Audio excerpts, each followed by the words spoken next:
Hello guys, get ready because in this video I'm going to show you how to fix mobile data is not working in Infinix Hot 60.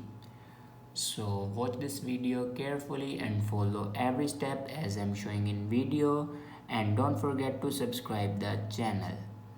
So let's start the video. First of all, swipe down to your control center, and now here you can turn on or off your flight mode. After turn on or off your flight mode, then check your network connection works properly or not. If it doesn't work properly, then open your settings. In settings, scroll down and click on system.